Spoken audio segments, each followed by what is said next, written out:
Hello, everybody. Welcome back to the Sprawl.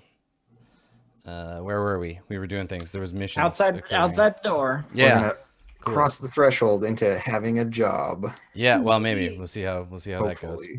Hopefully. So you're in this hotel, this sort of luxury hotel, and you're outside the door. We fade back in on everybody outside the door. There is the doors here don't have handles, right? Because they slide into the wall. There is a panel, a kind of flat, kind of matte black panel, and it's next to the door where you would like swipe the card. Yeah, I just sort of like wipe the car over it. Not card. Yeah, it's one of those security cars. You have to drive it into the hotel room. Okay. All right. Nice. So you boop, boop, you like sweep the card over, and yeah, it chimes pleasantly, and the door sinks slightly back away from you, and then slides away with a finely tuned hiss. And beyond, you can hear the sounds of like seagulls in the distance. There's a faint breeze that's blowing through the room, and you can hear like platters, like dishware, being moved around. Who goes into the room first? I mean, obviously the leader of the group. Yeah, which is me. So it's me. So everybody tries to go through the door at once. Not me. That's awkward. That's really awkward. Good start. I mean, I swiped the key card, so I probably wait until people pass by. Okay, so you want to go first? I go ahead of Flamingo because that's my job. Mm-hmm. Okay, all right. Then I'm the first. Easy peasy. Yeah. What's the marching order? That's our marching order. Okay. All right. So you walk into the room, Neat, and the room is bright, lit by what looks like daylight. There's a single main room. It's like a suite. So there's a main room. There's a kitchenette off to one side. To your left, there's a door that's open already, and you can feel a breeze coming in through there. Like there's an open window somewhere, and there's like a warm breeze blowing through the room. Straight ahead of you, there's a glass sliding door that's open. It would normally be covered by these thin muslin curtains, but they're pulled to the side and they're blowing gently in the breeze that's coming through from the balcony beyond.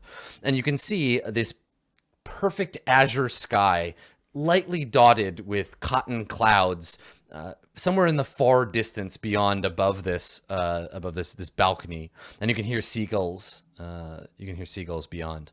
The furniture in the room matches the sort of like port town, vaguely kind of like Moroccan vibe. So all like light colors, some like wicker furniture, and in the middle of the room there is a table, not a dining table, but like a low kind of coffee table, and on it there are several plates of food. So there's like a sliced cantaloupe sitting in a bed of greens. There are some oysters. There's like a little thing of hot sauce.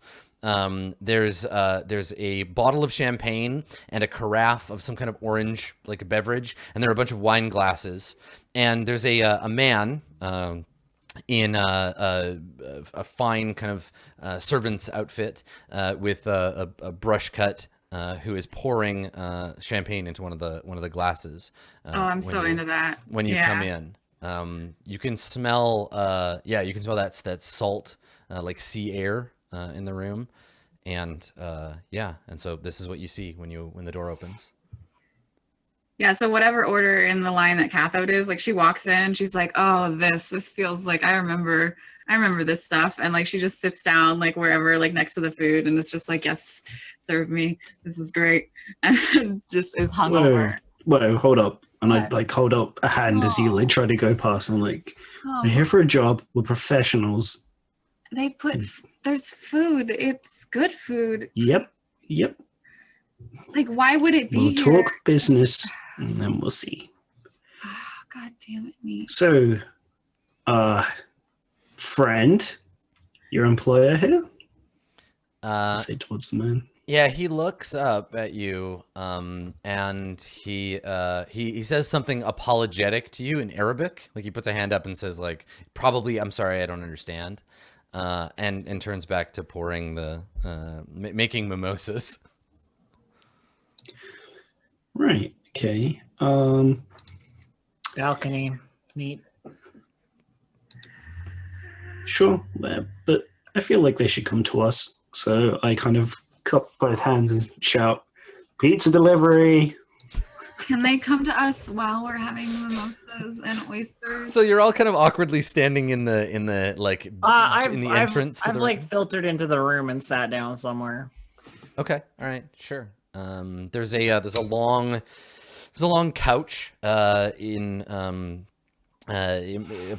in a pale ivory fabric. There's a big like leather like recliner to one side, like in a pale kind of leather, and then there's stools along the island that separates the kitchenette from the room proper.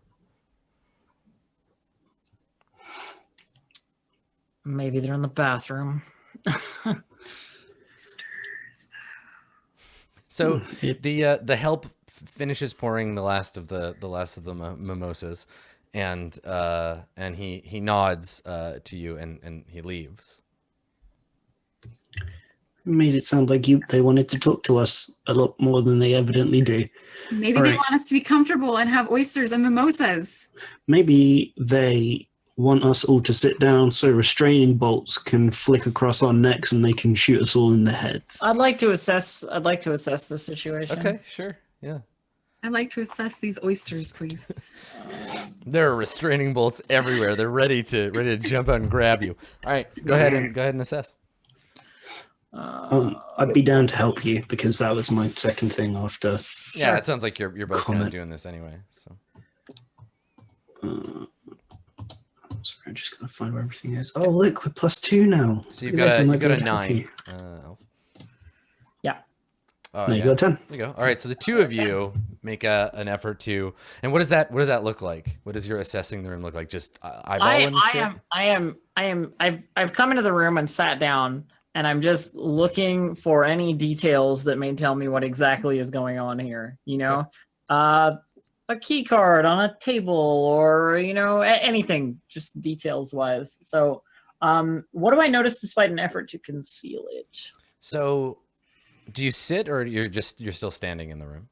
I sit Okay, where? on the long couch you Okay. so described. Sit on the couch. Okay. All right. So you sit down and take a good long look around the room, and I think you hear the seagulls start the loop again. So you're like, wait a second, and you like listen, and you can hear the seagull sound like you hear the faintest like microsecond between the end of the loop and the beginning. It's a good job, but something like puts you off about it. You notice it. How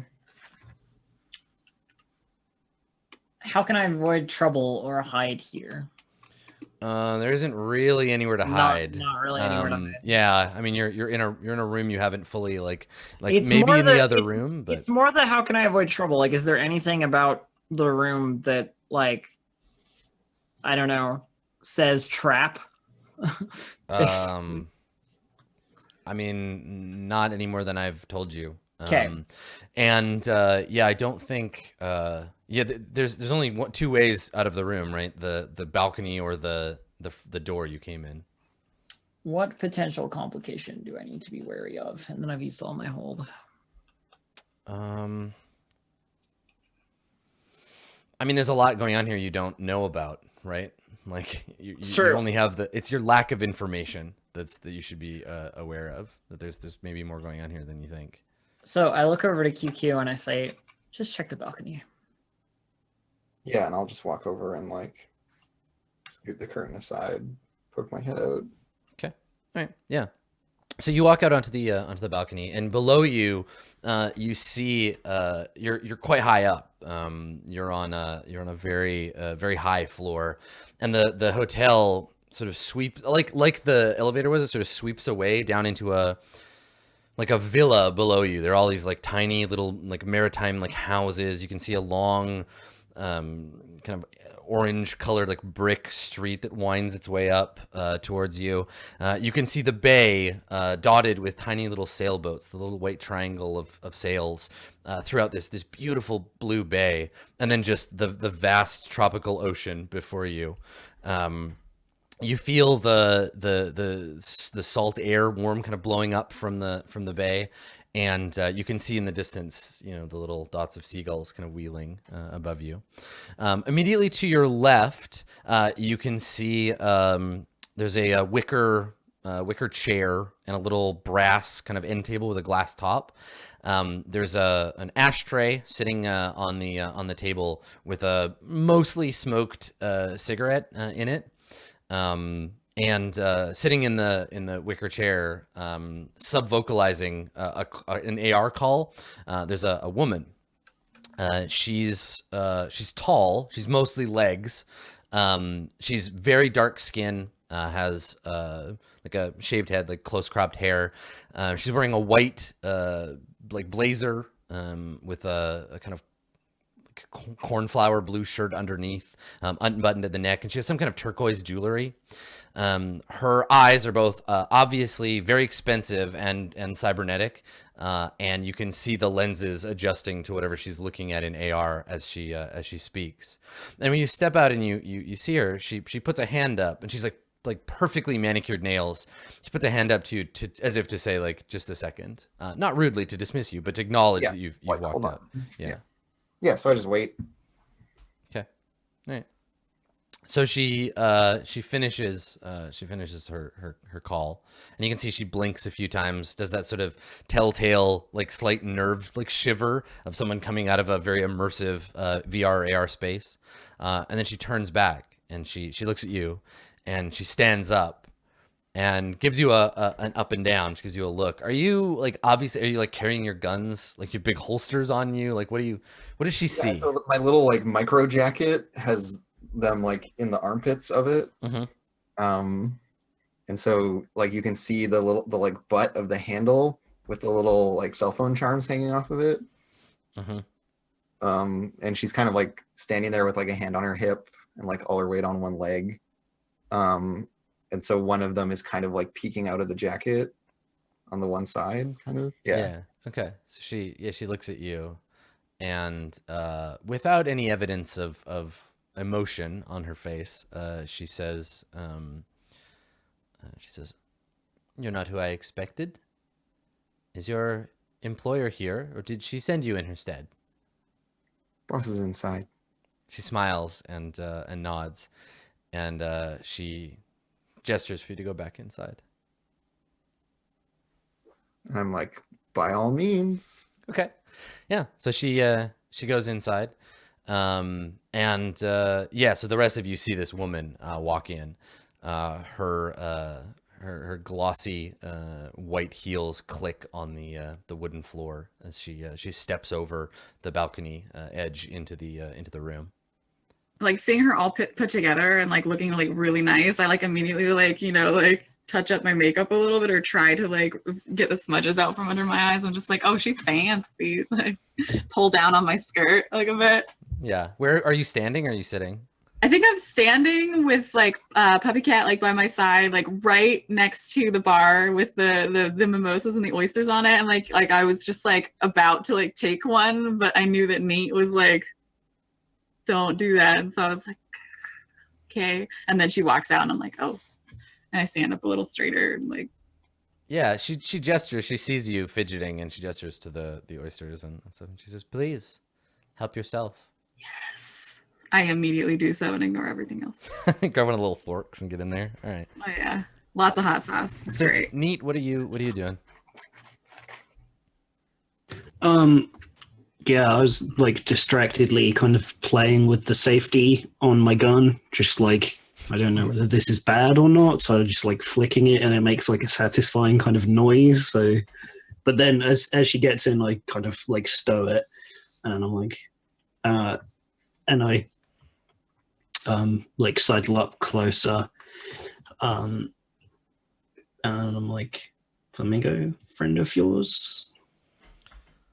I assume you're the one who sent me this? She nods. Yes. And was there something you needed? She smiles. She says, "Doesn't everyone?" And she walks over to the like stools that are on the other side of the couch, and she sits down, folds one knee over the other, and reaches into her jacket and takes out a gold and ivory cigarette case and flicks it open with one thumbnail, takes out a cigarette and puts it to her lips. Real cigarettes? She she kind of like grins at you and takes out a like a Zippo, basically in the same kind of like gold with like filigreed kind of plant patterns on it. She lights the cigarette, takes a drag, and blows blue smoke. How very old school. She smiles and she says, some things haven't been improved on. And she looks around the room and then to you, and she says, I have work for you. Oh, good. I was hoping I was just going to stand here uncomfortably in somewhere that cost more than all of our families have ever made in their lives. So, speak for yourself. And she says, well, everyone has to start somewhere. She says to you, Flamigo, she says, you come highly recommended. We have some mutual friends. Are these mutual friends references you'd provide, or are we talking mutual friends who don't want to know they're so mutual? She says, mutual friends whose identities are irrelevant. Fair Only enough. that they speak well of you and your friends. And she looks at QQ, like she gestures to QQ. She's very good. I've heard. Yeah, and I'm like arms crossed right at the edge of the transition between the balcony and the room, so I'm catching all that good lighting. Yeah, and I think you've noticed by now too that the sailboats aren't really going anywhere. They have a faint flicker that makes them look like they're moving, but they never actually move. In place. Yeah. Yeah. Well, I'm happy to negotiate some kind of job, but I sort of, motion with my eyes towards Neat and say, he's the brains. And I smile. She laughs and she looks over at you, Cathode, and says, so what does that make you? The humility of the operation? And it's less a jab at you and more like she's giving him a hard time because he's being so arrogant. And I have the shell of an oyster to my mouth and was about to eat one, and I take it up and I'm just like, what? Have you? I wasn't listening to the conversation at all. And I'm just have you ever eaten a real oyster before? Yeah. I mean, not you, your character. Oh, my character? I know you have. I mean, I'm assuming that there's real oysters and real oysters. I mean, I don't think oysters are a thing that it's synthesized highly. Okay. Then I feel like there might have been some instances at really fancy streamer shindigs, super fancy, maybe one time out of a year, where Disney Bezos was like, you're all gonna dress up really nice and we're gonna throw a masquerade or something awesome, really stylized. At that one instance, Cathode might have had oysters, but I don't think that it's something that she's just into it because it's right here, it's food, it's good, and fresh oysters is hell yeah. Yeah. Totally, yeah. It tastes like nothing you've ever had. These are expensive and very fresh. And there's some kind of weird oblong yellow fruit sitting on the table that's been cut in half that you don't know what to do with, but it's just sitting near them. Nah, not just the oysters. I know what these are, and the mimosas, obviously, hair of the dog or whatever. Yeah, sure.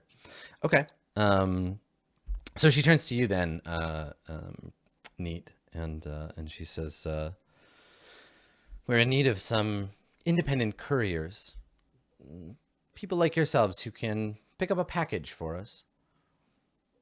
It's a somewhat large package. You'll need a vehicle, something airborne, and we need you to deliver it to an address." And she She takes out a another piece of, like, it's much smaller. It's like business card size piece of that paper, and you can see her. You don't see it. It's obscured by her AR like privacy field, but she makes some kind of like sigil over it with one of her burgundy nails and taps it, and then goes to hand it to you. Okay. I take it, and as I do, I say, airspace tightly controlled. Yep. No, I can see bureaucracy takes forever for these kinds of things. We'll work something out. Let's have a look at this. Yeah. So you look at it, and the AR displays displays an address. It displays like a location, and it also gives you there's a time. There's a time on there. It looks like a timer that hasn't started. So she says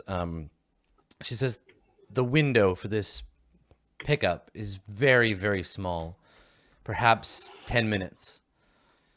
You'll need to be there on time and leave on time. Otherwise, there'll be complications. Why so specific? Have we got competition?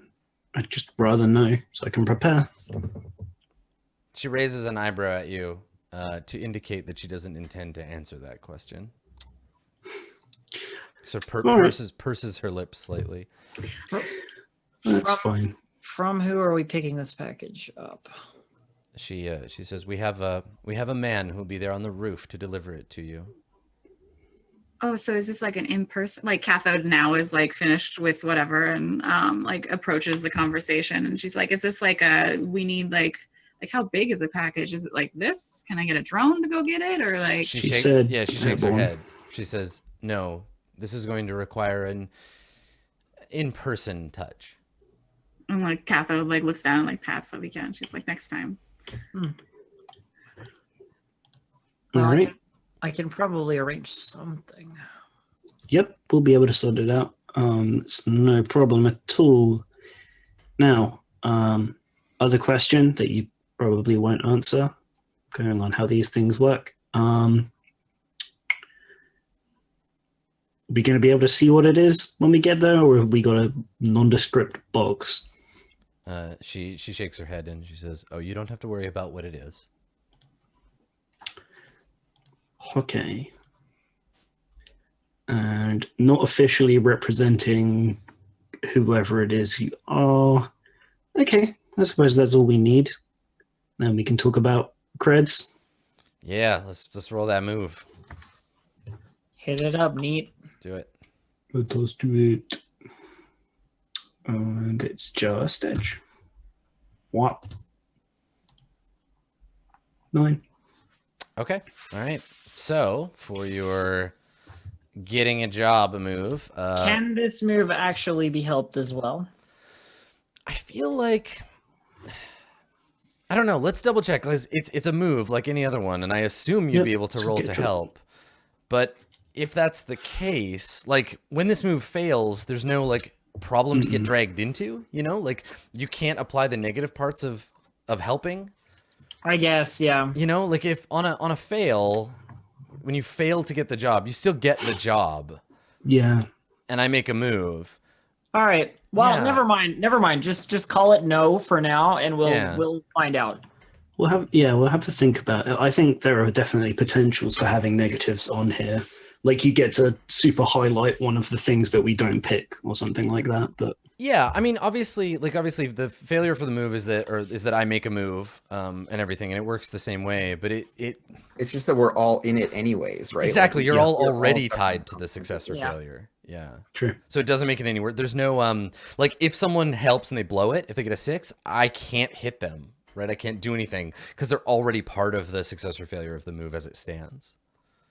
So it's a bit funny that way. But yeah, okay. So yeah, what do you want to choose for your 7 and 9 for getting the job? You get to choose one thing from the list. Okay. all right. If it's okay with everybody, I think the one that we can get the most out of is an identifiable employer.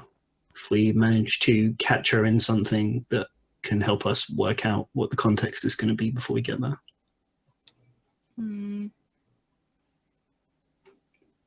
I mean, but like last time, not choosing the meeting doesn't attract attention left some crew guys on our tail. Like, That's very true. Sure, but that's not one I'm ever going to pick. Dave wants attention. It's up to you, Dave. oh, that's true. That's true. Neat is a fame. It's up to Nate. Nate's the one who made the move. Yeah, I think both for that reason and also for the reason that he doesn't really appreciate the fact that it's a completely faceless, like emotionless exchange going on. He's going to see if he can work something out and have the employer be identifiable. Okay. All right. So you chose the employer resident If- boss. So Yeah, if that's like totally not possible and that's No, off the of course it table is. It's- because I mean, she's it's being part of, very... it's part of the move. You won't find it out in the meeting. You won't talk to her about it. Okay. But you'll find out later. Yeah. Before legwork. Cool. So the job pays normally, and the meeting attracts attention. Okay. And you don't get any useful information or assets, but that's good. You got moves for those. Okay. All right. So let me give you your mission objectives here. So here's the directives. Boop. And you can figure out your creds staked on the mission. So cathode, how many of your creds would you like to stake? It's Whoa, whoa, one, whoa. 2, 1 or 3, right? Before we get into this whole stake and creds thing, Yeah. does the crew want to buy us a car for this mission? A car Well, no, that's not. or Before, a roof? I guess talking about it now is before the staking, and then making the move to get it, because you do have someone who can give you sell you a vehicle. My thing is that we're supposed to meet them on a roof. It's a helipad. Yeah. Yeah, I'm already planning for the idea of like getting some VTOL I was pilot. gonna say VTOL jet, helicopter. Yeah. I am lobbying for us buying me my helicopter that I want to buy. Oh, It's cool. Buy it before you have any of the moves to use it. That's sounds like a I good mean, I deal. can still drive it. That's true. Yeah. It's just I can't like combat fly it, which will be hilarious. Yes. You're in the position. You're in a Sagas of the Icelanders position where if you try to do something that there is a move for and you don't have it, I can be like, cool. Let me just make a move here. It goes poorly. Yeah. Yeah, so is there like kind of a glint in your eye about like it's going to be airborne and stuff that I can pick up on? So we can I mean, just kind of be they like, said a roof. They said a roof, and you can tell Flamingo's it up already off the thinking roof. through, Just thinking in through all her of, Rolodex, you know, of people. in all of y'all's like messaging app, there's just like you being like, I have wanted to buy this for a while, and then it's just like a link to this like You're just spamming the airplane taking off emoji. yeah, exactly. It's just like a bunch of those, and then me, like a little picture of me. Okay. yeah. And I send back like with an arrow to the leasing price and then an arrow from the leasing price to the real price. And I was like, if we get paid. Yeah, it's like quite expensive. It would probably be like Yeah, I'm happy to do that for the crew, but I think we should do it after this mission. Yeah, we have to get money. I don't have enough. and then Yeah. I'm just sad. Yeah, same.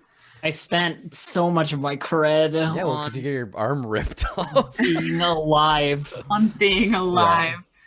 Yeah, no, I don't think we can like afford that before the mission, but I would stake 2 creds, the average amount, I suppose. Okay. 2 creds for cathode. Yep. Flamingo. Save it for a helicopter. I stake 2 as well. QQ. I mean, okay, so refresh my memory on how this works. So one of us can stake 3. As many of you as you want can stake 3. Yeah, but you when you can- do, the clocks start to bump up. Oh, right, the clock's Yeah. go up. That was, The legwork first and then the action clock and et cetera, et cetera. and then we get double what we put in. Yes, because we didn't get it paid. Yeah, because we didn't get it paid as well, which is triple. Okay, right. That was the big difference between this one. Okay, well, I guess I'll put in 2. All right, and neat. 3. Okay.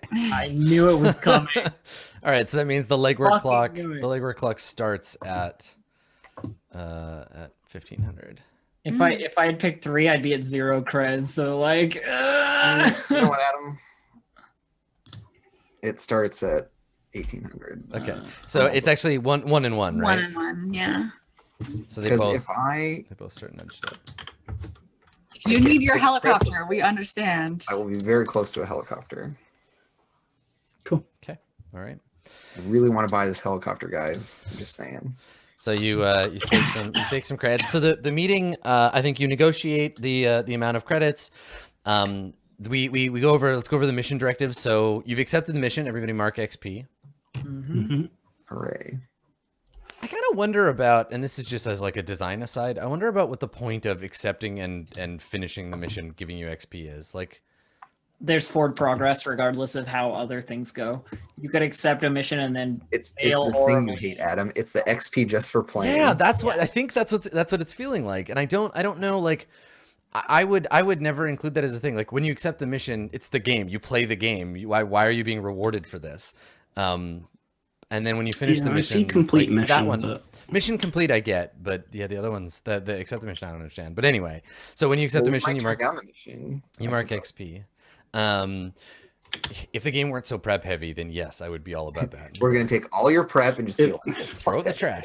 that." Do it So again. the other it feels the other like it's directives. probably just a balancing thing. Sorry, carry It's on. okay. The other directives in this are when you acquire the means to extract, then mark XP. When you pick up the package, mark XP. When you evade pursuit, mark XP. And when you deliver the package, you mark XP. Okay. So those are your directives. Sounds good. Cool. Okay.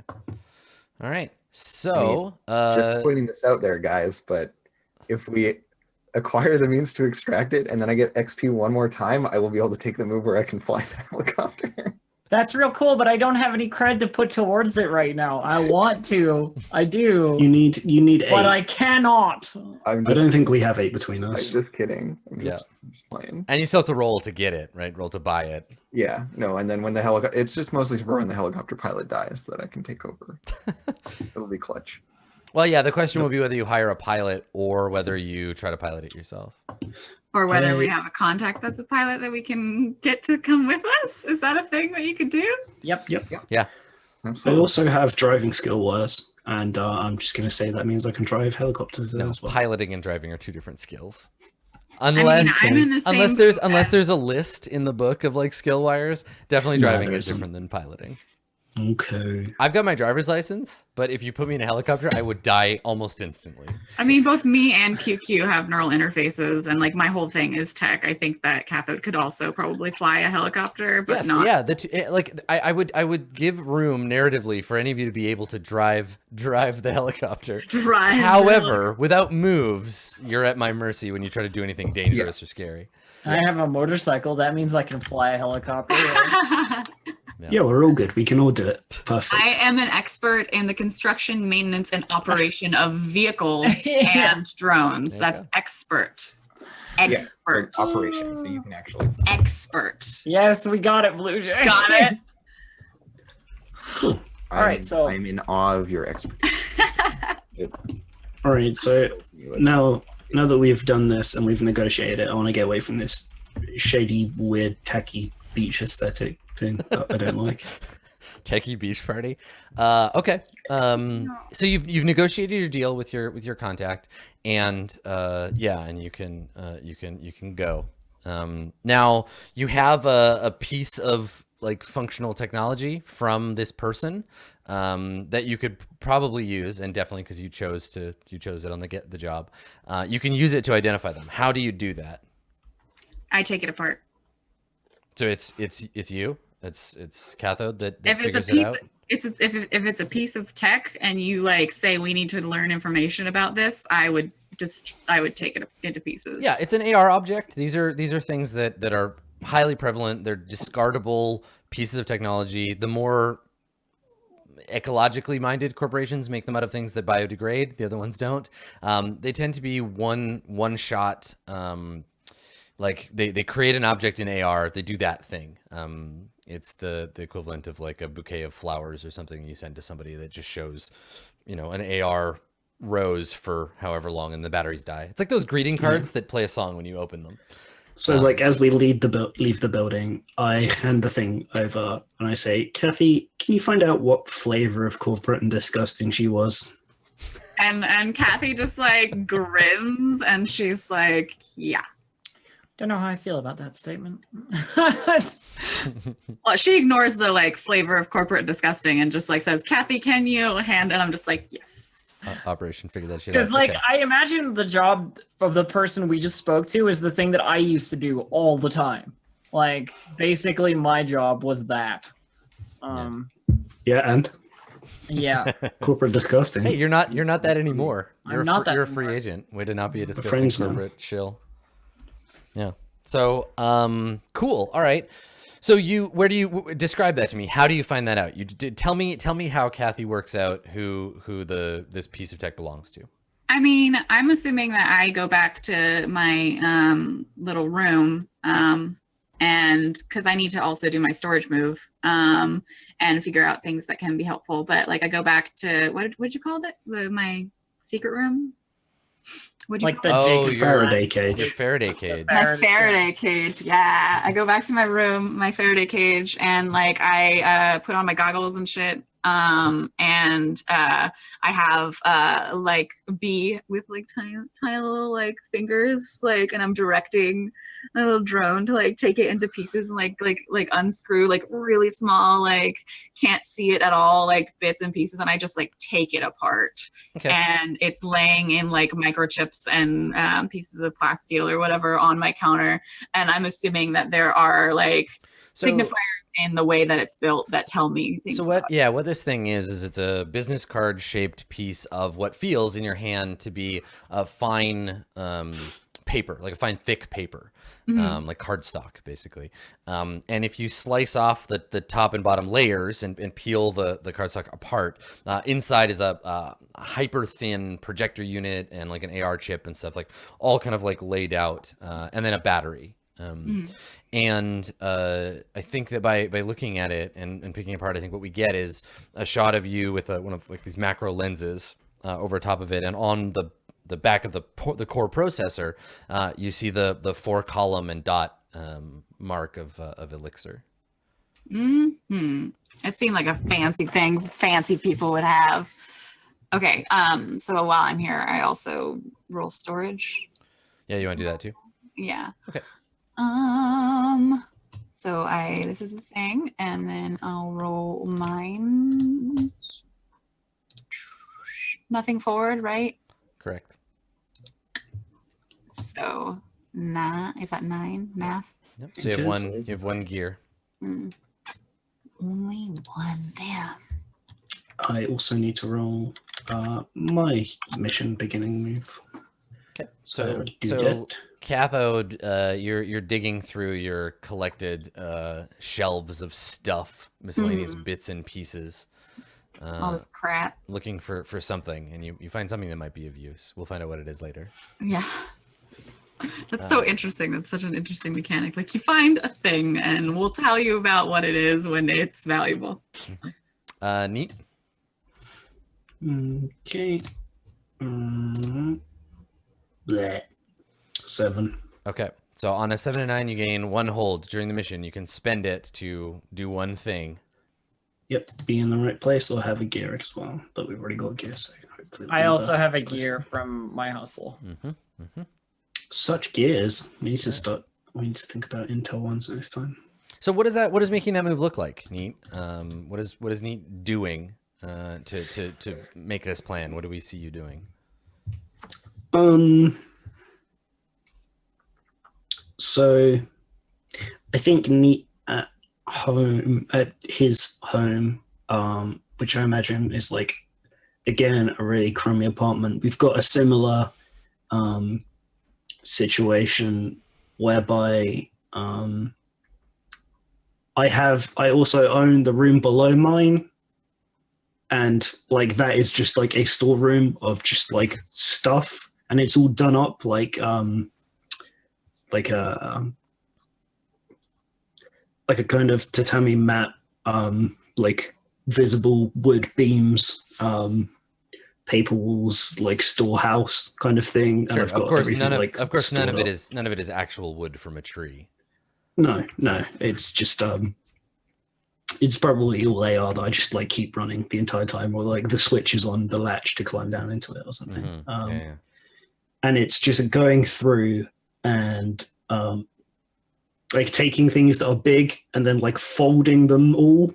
Like, so there might be I pick up like all these flashbangs, and I've got like all of them like on a belt, but you can like kind of collapse them into each other and then like fold it on itself again, and it just ends up as like this tiny little ball that I like put in one of the big pockets on the cargo pants, and it's just taking things and just folding them down. And there's a lot of like branding on them, and they're all marked with the 5-stroke thing of Show Nintendo for the most part, because I trust their stuff. And yeah, there's also a scene when I go back up into my room and I like look through this like huge like visualized collection of like Eastern movies or manga or like anime and stuff, and like anything that we've got based on what we've heard of the plan. I like quickly watch through a few episodes, so I'm just like, yes, this is like it's totally. research material. Yeah. So you've got like wrong. you've got your AR sphere, and there's we see like scenes from Top Gun in one of them, and then what's that helicopter movie, Skyhawk, Skywolf or something, and like and then a bunch of different like scenes of various like that scene from The Matrix where she's like the helicopter crashed inside of the building. Yeah, we've got some Black Hawk Down just in case. Cool. Yeah. Awesome. Okay. So this is you formulating the plan that you'll then take to your team and be like, all right, here's how we're gonna do it. Okay. Yeah. Cool. QQ and Flamingo, where do you go? I imagine I have the same sort of like shitty apartment, somewhere. Though it's probably in the lower income sort of housing, place where the front door maybe you have to go outside to get to. Yeah, there are dozens, if not hundreds, of these like Krug housing blocks throughout the megaplex. But I don't do business from here. This is just to like change and shower, and we've been out partying all night the day before this, so probably not fantastic. Cool. You have one level of exhaustion. Yeah. And pop a stim or something to keep me alert. Yeah. So we see like peeling the foil back off a stim derm and like slap it on your arm. I've still I guess you don't slap it on your arm. You hold it in one hand. You have to put it on your shoulder or something. I've still got some supplies, from my time in the military, quote unquote. But I don't do business from here. I don't make calls from here. I don't do anything that could trace anything back to here, like this place I live at. So I guess like I would meet QQ somewhere more public, almost like a shopping center, or like one of these like underground tubeways or something like that. It doesn't really matter where. It does matter though. We gotta visualize that cyberpunk universe. I'm saying like objectively it doesn't really matter. Yeah. I like the idea of the two of you meeting in a subway station, and the subway station is currently in the middle of like a promotion for the like Gothenburg aquarium reopening. So all the AR is like little holographic like fish floating around, and maybe like you can see there's the tentacles of a giant octopus coming out from the tube, like where you can't see the octopus, but there's like tentacles curled around and little bubbles of water. And when people speak, the AR is like little bubbles come up from their mouth and nose. And there's all these like tropical plants kind of all around in the AR, but the people are still dressed normally. So they're all wearing like winter coats. They've just come in from the rain, or they're stepping off of the tube, and they're they're still wearing their like business suits and everything. They're totally out of place. So I'm like leaning against a wall in this like subway station, basically, and talking to QQ. I mean, QQ, it's up to you what you do. I mean, I am your freaking bodyguard, so I'm around. Yeah. Just it's your character. I don't want to do the whole like, and you're here obviously thing. No, QQ gets fretful when you go home. Okay. Don't worry. Yeah. And so like I have so many enemies that could find me, constantly reassuring you that nobody could track me back to my house. Yeah, so we're like hanging out and chatting about. Yeah. missions. I mean, what I want to do is probably part of the legwork phase. So Yeah, I mean that's where we're at now. So that's where we're at. Yeah. Okay, just making sure that we're procedurally in the right place. Mhm. And I say to QQ, I say, you remember that pilot that we worked with, the one that could fly that VTOL jet, the Freyr fellow? I mean, yeah, what was his name? yes. Or their name? What was this person's What name? was this person's name? Please, like, hook me up with a name, Adam. Um, I know you've got a generator, so I just leave it to you. Or I can come up with something, but this is better. roll a D100 for me.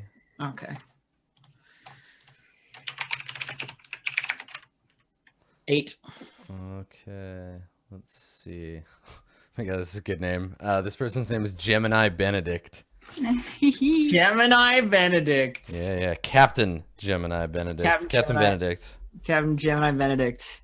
He used to work for the Freyr Corporation out of somewhere in America or something.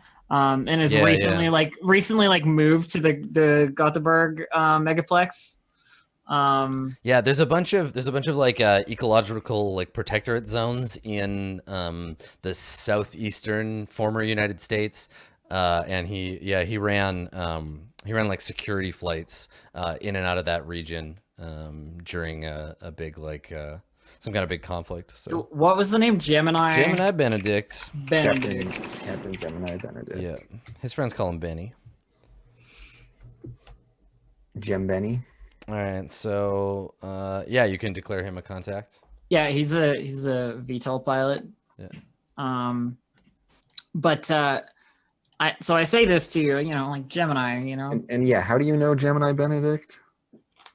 Well, I mean, we work for the same corp. We're bound to run into each other occasionally. It's a mega giant thing, but They both went to Mexico on a corporate retreat. No, on it's hollandaise.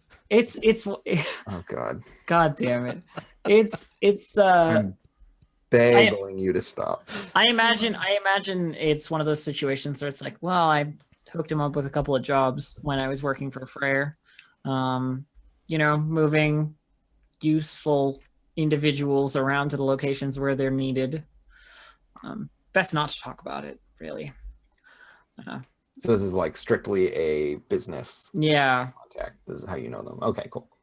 And I say, I'm thinking I might give him a call if we need someone to pilot something to a roof. I'm sure he'd be amenable to some extra income. But there is a thing I have to deal with first. Well, you have to deal with first. Oh yeah, who's that?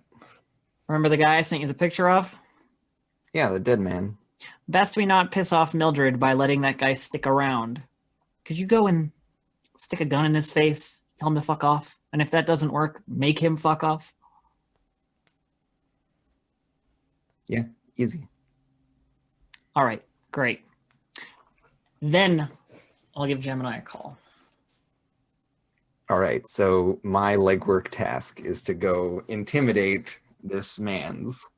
Okay. Describe to me your plan. Like, what do you want to do? How is this? If it goes perfect, what does it go like? And then we'll roll to conduct your little mini operation. Do I have an address for this guy? No, you don't. You have any locational information? You have a picture and like his identity. You have a picture. You have his Krug employee number, and you know that he was formerly married to Mildred Lacey's sister, who, for ease of use, will also be named something Lacey. They share a last name. So yeah, basically it's going to involve me like talking to a person I know who might be able to get me this guy's address. Could you or, research like, too? workplace or something? Yeah, so what we're going to do is we're going to fold all this into the one move, so you don't Into have to the do one- any additional shit. Yeah, and then I like stake out at his place and then corner him, either as he's like coming to work, leaving work, coming home, leaving home. Okay. And like threaten him and then rough him up a bit. Okay, perfect. All right, so I have some preliminary tasks you need to accomplish, and then we have this last thing. So conducting an operation is a roll plus edge. So let's have you do that. Oh, I'm pretty edgy. I knew that about you. I All got a right. 9. On a 7 to 9, you get your opportunity to act, but it's not going to go as smoothly as you'd like. Choose one. A preliminary task was not completed on time or accurately. So this is either like you missed something when you were scoping them out. Someone noticed you doing all your asking around. Word got to him that someone was like asking about him, something like that. So choose a task. The MC will describe how it causes a problem.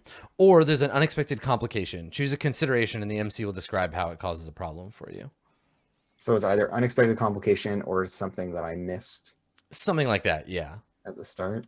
Yeah. So like everything goes according to plan, but then because basically you're right at the end, and then the scene will be you doing the end bit, but it's further complicated by some past event. Yeah, sure. Let's do that one. Okay. For some other thing that comes up that like, I wasn't warned about, or like I imagine this is in some way being someone else's fault with this option, right? Yeah. Because the first option No, is that's a good. Yeah, that's a good way of this looking one's at like it. someone else fucked up. Yeah. If you wanted to rethink this move on a 7 to 9, whose fault is it? Yours or someone else's? Kind of, right? Yeah. Okay. So you find out a little bit about how do you, I guess, talk me through this. So who are the people, or who's the person that gives you information about this guy? How do you learn more about him? Where do you go, and who tells you about this? I think I know someone at Krug,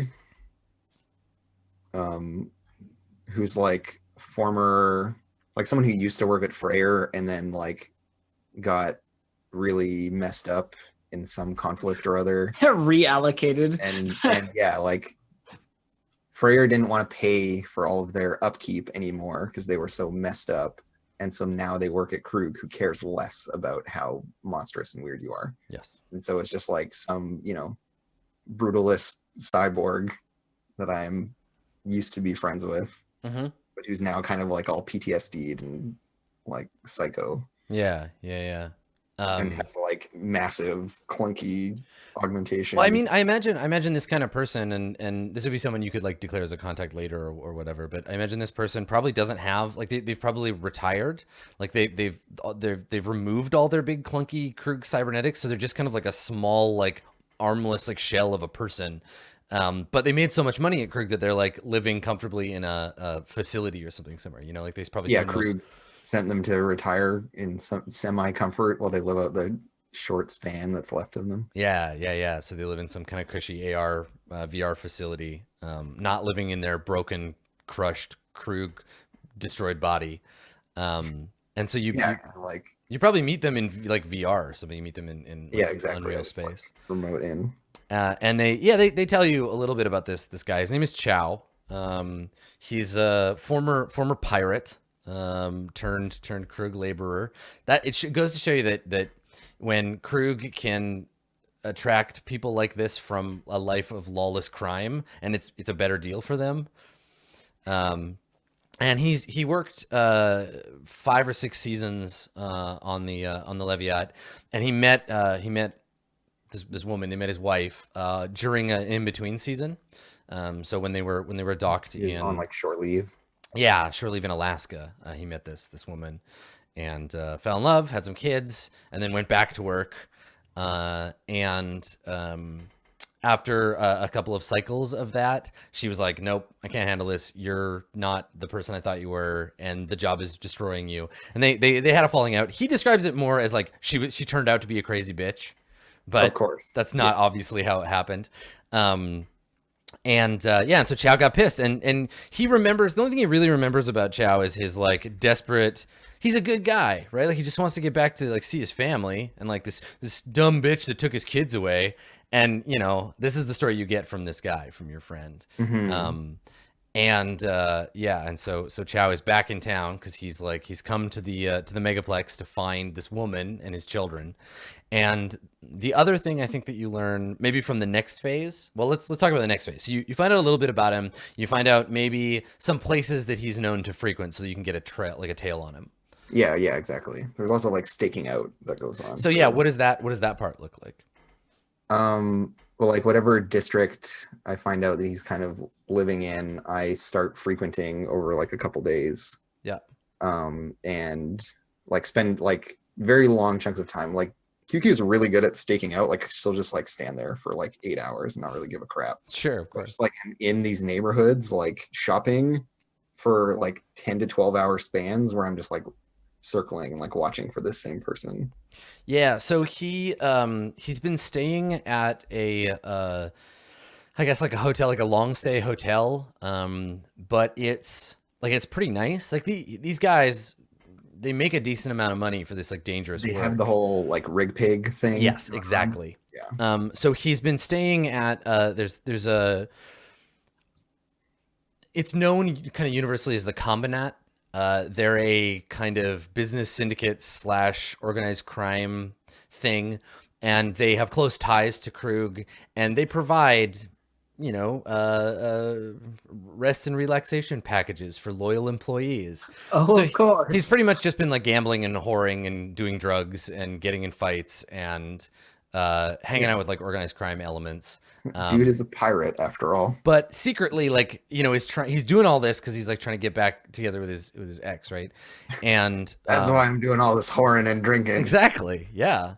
Right. So he's a very confused. So he's got some new friends in the Combinat who are helping him, you know, and he's kind of living the good life. And you see him, you know, over the course of several nights, you see him coming and going from these Combinat bars and clubs, and he, you know. You see this. It's the same guy, you know. All the like kind of nautical looking like neck tattoos, the big Krug like barcode on his head, the short like cropped mohawk. But he's wearing, you know, like you see him. He's wearing like a pink like shirt, a magenta silk shirt, and like a black suit, and he's got some gold rings now. And he's always accompanied by like Combinat goons, basically like his new friends. Yeah, totally. Yeah. Great. And so I just like take him while he's coming out of one of these like love hotels or whatever. Yeah. And I probably have to like beat the shit out of these mobsters as well to like get at them. Yeah. Let's see how that goes. So he comes out of a club. It's quite like late or early. I don't know. It's like 4 a.m. The three of them are a little more than a little drunk. And it's him. It's 2 of these Combinat goons, and it's a couple of the women that work at the club. So they're like off work now, and they're all gonna like, you know, go to Chow's apartment and hang out or whatever. Yeah, and so in some like alleyway between, you know, one destination and the other, I just like appear out of a like 3-way intersection or whatever. I just like run into one of them, just like pile him into the wall and just like knock him out right away, and then like fisticuff this other guy. Cool. So yeah, you run out of the alley into the street, and I think they're getting into like a limo. So there's an auto car, it's like matte black car sitting out front. And like, the first guy just gets his head like jammed into the roof of the limo to the point where it like caves the limo. Totally. Yeah. He looks up and like in Russian is like, what? And then you like grab him and slam into the thing. The other guy goes to pull out a gun to shoot you. Let's mix it up. Let's see how it goes. Okay, cool. Do any of them have synth nerves? No, they don't. Great. I'm gonna fuck these guys up. Oh yeah, totally. Wreck their shit. Yeah, so I get to roll synth for this. I get a +1 because none of them have synth nerves. Pretty sure that's how it works. Oh no, that's in situations where reaction time's critical. Yeah. So yeah, reaction time's not critical. It's just like they're not as cybered as you. Yeah. Okay, cool. So whatever. I get a 10. Nice. Okay. So on mixing it up on a 10, what happens? Let's see. I make some choices.